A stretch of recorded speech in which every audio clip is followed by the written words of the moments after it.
नमस्कार दोस्तों, राहुल गांधी ने कुछ दिन पहले एक बयान दिया था कि अगर प्रियंका गांधी बनारस से चुनाव लड़ती तो मोदी हार जाती।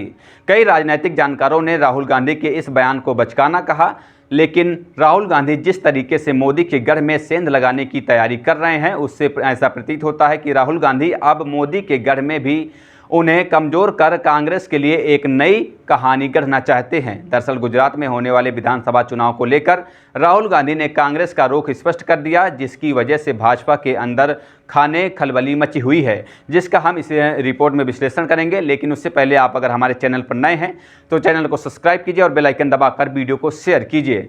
दरअसल लोकसभा चुनाव के बाद अब झारखंड, महाराष्ट्र और हरियाणा जैसे राज्यों में चुनाव होने हैं, लेकिन कांग्रेस और राहुल गांधी का फोकस गुजरात पर है। राहुल गांधी संसद के भीतर और संसद के बाहर लगातार ये दावे कर रहे हैं कि हम गुजरात में भारतीय जनता पार्टी को हराएंगे।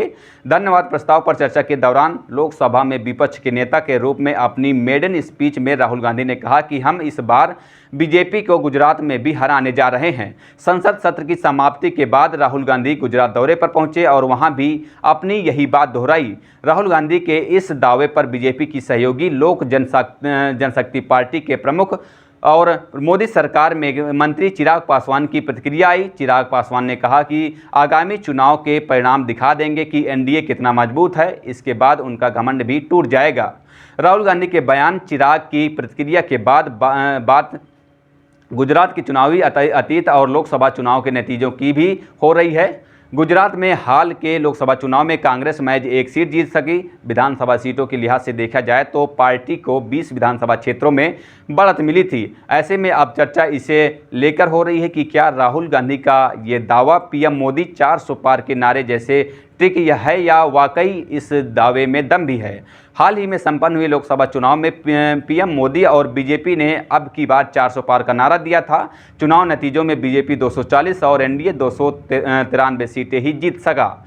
एनडीए की सीटों का आंकड़ा बहुमत के लिए जरूरी 272 के जादुई आंकड़ों से कहीं अधिक है।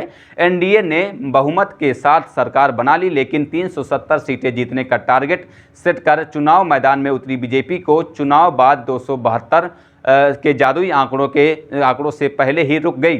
चुनाव नतीजों के बाद संसद के पहले सत्र में राहुल गांधी ने गुजरात में बीजेपी को हराने के दावे का दांव चल दिया। राहुल गांधी का यह दांव पीएम मोदी की 400 पार वाली ट्रिक जैसी ही कही जा रही है। लोकसभा चुनाव के दौरान बहस पीएम मोदी और बीजेपी की इस नारे के इर्द गिर्द ही होती रही।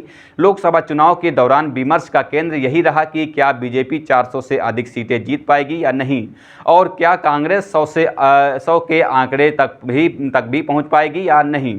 राहुल गांधी ने गुजरात में जीत का दावा किया है, तो इसके पीछे अभी से ही गुजरात चुनाव के लिए विमर्श के केंद्र में इस बात को लाना हो सकता है कि क्या ग्रैंड ओल्ड पार्टी 1998 से ही सूबे की सत्ता पर काबिज बीजेपी को हराकर सरकार बना पाएगी। बीजेपी की सियासत को शीर्ष तक पहुंचाने में जिस राम मंदिर अयोध्या मुद्दे का बड़ा रोल रहा, वही अयोध्या जिस फैजाबाद लोकसभा क्षेत्र में है, वह सीट पार्टी हार गई।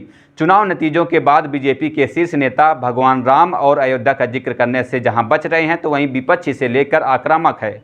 विपक्ष को शायद लग रहा है कि पिछले 10 साल से अपने दम पर पूर्ण बहुमत के साथ एनडीए सरकार की अगुवाई करती बीजेपी इस समय उतनी मजबूत स्थिति में नहीं है जितनी 2014 से 2024 के चुनाव तक रही।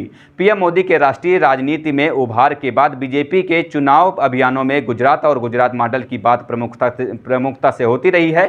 कांग्रेस नेताओं को शायद ये लग रहा है कि पार्टी अगर 2027 के चुनाव में 29 साल लंबे शासन की एंटी इनकमेंसी को भुनाने में सफल रहती है और बीजेपी को हरा देती है, तो इसका पूरे देश में अलग ही संदेश जाएगा। राजनीतिक विश्लेषक बताते हैं कि गुजरात में जीत के दावे की राजनीति राहुल गांधी के लिए 10 उंगलियां घी में होने जैसी बात है। पीएम मोदी के गृह राज्य में कांग्रेस जीती तो विपक्ष के नेता का कद और मजबूत होगा।